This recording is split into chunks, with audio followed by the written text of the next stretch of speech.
Oke deh. Nah, teman-teman ini selain punya jabatan sebagai kepala ruangan, mereka juga punya jabatan sampingan ya. Kalau kamu pegang si Jago ya, Ya. bisa diceritain ya?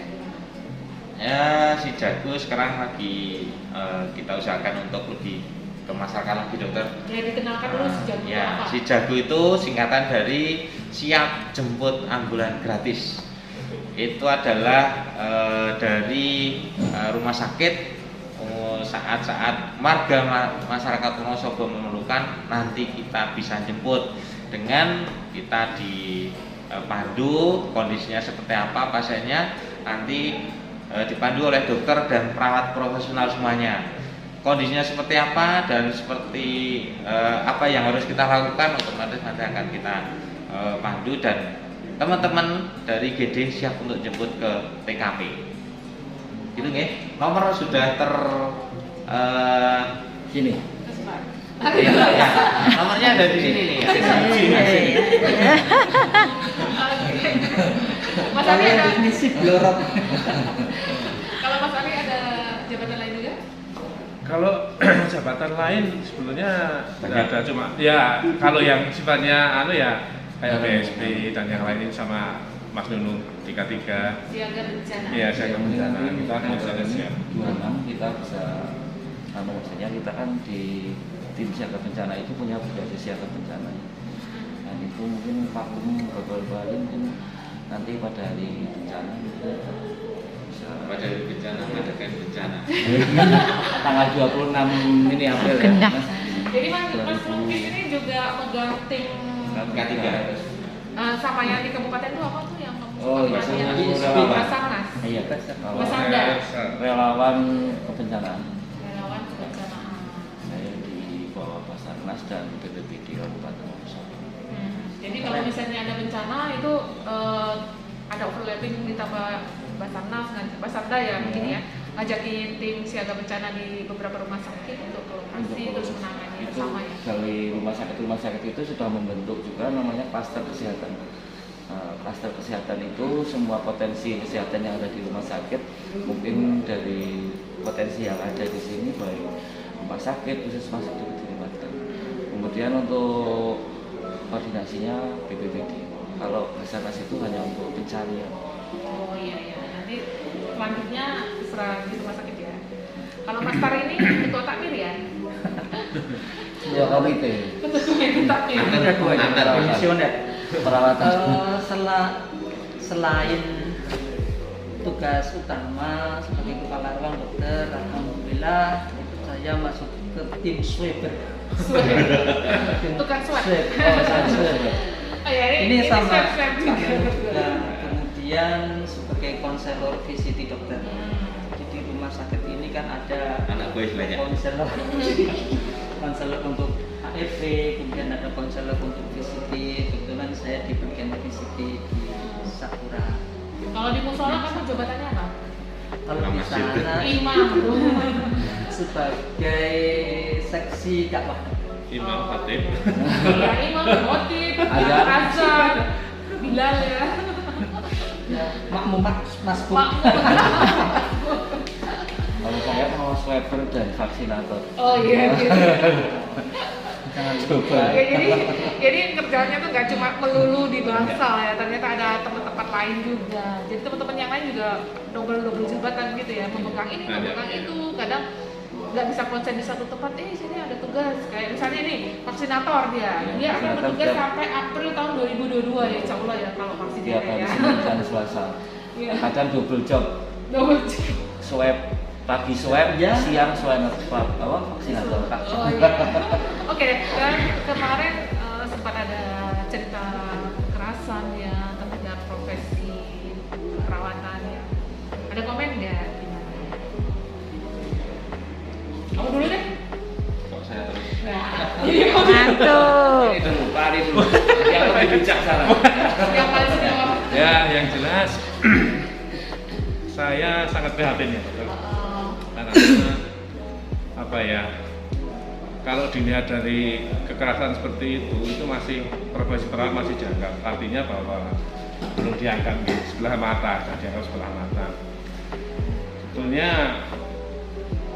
semacam apapun, kekerasan apapun itu tidak dibenarkan, baik untuk ke profesi perawat atau dengan yang lain lah, dengan siapapun mestinya memang tidak ada kekerasan. Semuanya memang harus berjalan baik, artinya tidak dibenarkan untuk melakukan tindakan. Mungkin karena komunikasi saja yang tidak baik ya, jadi mungkin tidak timbul seperti itu.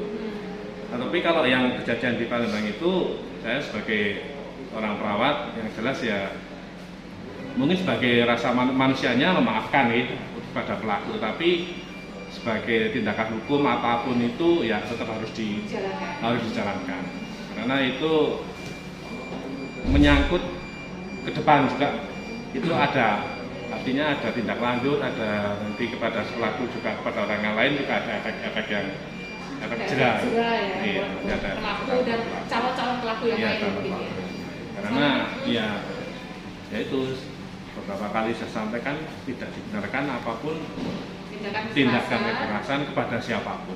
Ya. Kemudian. Apalagi terhadap kita yang menolong anak-anak mereka ya. Menurut saya jujur aja saya emosional saat melihat seperti itu karena kan viral ya. Iya, itu kan teman kita sendiri. Apapun bentuknya adalah itu adalah teman dan dia melakukan tindakan menolong sebelum terjadinya seperti itu. Dan saya kira kalau misalnya sampai dipukul, ditendang, sampai dijambak itu kan bukan lagi apalagi perempuan ya. Apalagi perempuan, pelakunya lebih gede, laki-laki tinggi gede. Itu otomatis udah emosional, kita juga bisa merasakan lah teman kita sendiri terus dianiaya seperti itu, otomatis saya juga rasanya nggak terima. Tapi misalnya itu sudah dilakukan pemeriksaan oleh polisi dan nantinya juga harapan saya sendiri itu ditindak dengan undang-undang yang berlaku. Walaupun saya juga kasihan juga dengan anaknya, dengan istrinya yang tidak tahu seperti itu. Tapi karena ini juga melanggar hukum ya harus ditindak dengan sebenar-benarnya, dengan setegas itu. Iya. Ada tambahan? Tentang kejadian kemarin ini menjadi pembelajaran buat kita semua dokter. Jadi bahwa negara kita kan merupakan negara hukum yang semuanya itu diatur dengan hukum-hukum yang ada.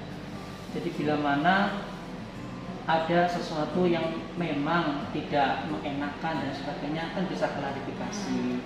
Tidak harus kemudian asal pukul, asal nendang dan sebagainya. Itu kan di KUHP pasal 351 tentang penganiayaan itu kan hukumannya juga berat ya, dapat 2 tahun 8 bulan dan sebagainya. Sehingga bila mana sebagai konsumen apapun yang diterima, apakah itu tidak memuaskan dan sebagainya, bisa berkomunikasi terlebih dahulu, bisa klarifikasi terlebih dahulu, tidak kemudian main hakim sendiri. Kita pun sebagai seorang perawat pada saat kita melaksanakan tugas ini ada SOP, SPO, dan kita dilindungi hospital by law. Jadi poinnya tadi ini jelas, 1 komunikasi, 2 klarifikasi, 3 check and recheck. Masalahnya sebetulnya apa? Mungkin masalahnya laporan yang berlebihan dari sang istri, agak lebay lah misalnya. Mungkin cuma salah miskomunikasi aja. Mungkin itu bisa yang harus lebih diperbaiki lagi. Oke, Mas Danung ada komen? Enggak? Ya mungkin ini aja dari saya menambahkan untuk pihak rumah sakit juga harus ada perlindungan untuk karyawan ya, untuk tugas utamanya, dan itu di dalam bentuk poster. Maka siapapun yang akan melanggar pasal ini dan itu ada tertempel di tembok, artinya kan mereka tahu sosialisasi tentang itu. Dan mudah-mudahan ini juga untuk menjadi pembelajaran, artinya ada vonis untuk pelaku sehingga menjadi mereka tidak asal untuk melakukan hal yang sama. Oke deh, semoga ini yang terakhir ya, tidak ada lagi kekerasan terhadap nakes siapapun itu yang bekerja di rumah sakit. Nah, pokoknya kita udah nolongin, kok dapat kekerasan, nah itu luar biasa. Sakit-sakit kita ya. Iya. Kemudian ini kan cowok-cowok yang kemarin saya ngobrol dengan ibu-ibu itu mengenai hobi nih. Kalian itu selain sebagai bekerja sebagai perawat punya hobi apa sih gitu? Kamu apa? Saya hobinya adventure, trail. Udah sampai mana aja itu? Mana-mana. Semarang, Jogja, Pemalang, Purbalingga, Purwokerto. Itu ada klubnya? Brebes ada. Berapa orang itu namanya? Saya biasanya bawa 3 trail dari teman-teman 3. Yang lain juga banyak pakai mobil-mobil. Oh gitu, jadi ditaruh di mobil kita, terus sampai ke sana baru jalan gitu ya? Itu grup sama rumah sakit atau sama luar? Ya, dari luar. Kalau Pak Dir biasanya punya grup sendiri, veteran dua-dua. Namanya, kamu namanya apa? Grup veteran itu masih WTA. Masih WTA. Wonosobo. Terabas. Terabas Trail Adventure. Trail Adventure. Kalau Mas Ari tukang apa? Kalau saya tukang touring dong. Touring. Aku juga ikut kan kalau mereka touring. touring arts. Jadi kalau ini kita udah lama gitu, udah 8 bulan gak touring nih, touring. Ayo. Biasanya dokternya turun sendiri deh. Kemana-mana. Nah, aku berhubung mau bikin konten ini touring. Kalau Mas Ara apa? Suka apa nanam? Kayaknya dia suka nanam ikan koi ya? Iya, Sama sama tanam-tanaman ya? Penghobi koi itu. Suka masak juga nggak? Kalau masak istilah. Kalau aku nggak suka masak, aku hobinya makan. Masak ikan mahal berarti Mas. Ikan koi. Sebagai seorang penghobi dokter, penghobi koi itu Kamu punya masa yang berapa paling koi? sedih, banyak dokter. Banyak? Ya, Kalau koinya udah meninggal ya? paling sedih itu kalau pada saat Air mati. mengucapkan selamat tinggal sama koinya. Lebay banget. Kayak istrinya aja. Nah, yang penting bahagia. Iya. Kayak gitu ya, katanya orang sih kalau lihat koi itu udah stresnya jadi hilang. Terus kalau yang lain kamu lihat koi mungkin, kalau dia semanis Aku juga punya koi dokter. Masa punya koi Juga. Ya kamu kalau lihat ikan koi itu, ini nih kayaknya enak diaduk manis. Kayak enggak sih? Kuliner. Pertanyaannya koi dagingnya enak nggak sih? Enak. Itu sih sebenarnya Enak. sama seperti Tapi kamu ikan udah mas. keteluan ya. Sama ikan mas. Kemarin mati 1 kolam itu goreng semua. Makan Tega ya. Tega. Kayaknya kamu nggak sayang. Orang kaya makanannya mahal-mahal. 1 koi aja 400-500 ribu dong. Oh ya gitu. Jadi waktu itu apa ada masalah air ya? Airnya nggak lancar terus. Koid ya kotor. jadinya. Iya. Koidnya koid ya. Pelihara ikan koi itu sebenarnya kita memelihara air dokter. Jadi kalau airnya itu bagus, airnya sehat, ikan yang kita pelihara pun Sehat. sehat. Tapi sebaliknya kalau misalnya kita keutangan untuk membersihkan air, tidak melihat asam basanya dan sebagainya, itu juga akan mempengaruhi kesehatan koi.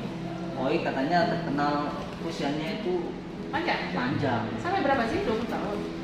Di Jepang aja sejarahnya ada yang 200 tahun. Wih, Koi.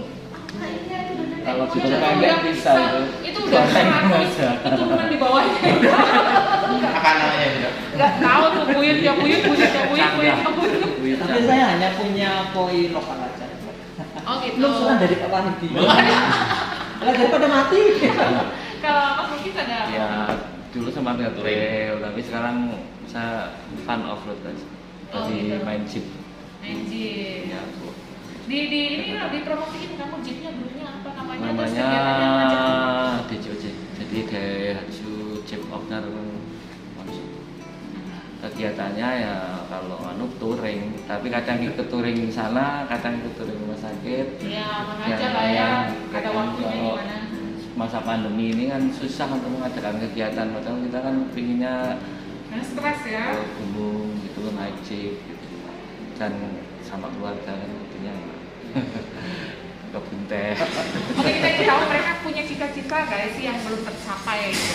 Saya kamu pengen jangan punya cita punya istri 2 ya atau istri. Poligami. Punya apa? Kalau saya satu Apa? pingin kayak vlog. Oh, Amin. Yang harus bisa. yang belum ya. Iya. Oke, semoga Amin. tercapai. Mas Ari. wis tuwa.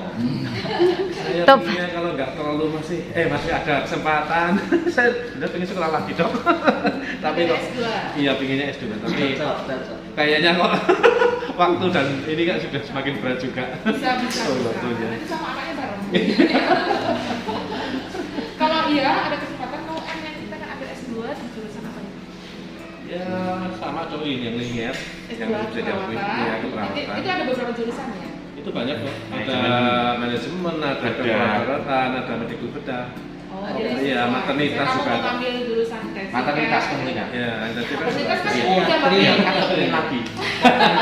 Memperdalam lagi. Iya. Dia pengen start di kandungan. Masa pengen sekolah juga? Sama sih seperti Pak Ari, jadi pingin untuk meningkatkan kemampuan ya Pak Ari. Iya. Yang maksudnya melanjutkan yang linear. Kan ada magister keperawatan, spesialis bedah, spesialis anak, komunitas. Tapi saya cenderung ke bedah. Tapi ya memang waktu jualan yang menentukan. Ya itu semoga bisa. Amin, amin, ya Allah. Hai. Mas Muki? Ya, saya ini kehidupan itu yang ingin ke Mekah ya. Ya, insya Allah ya.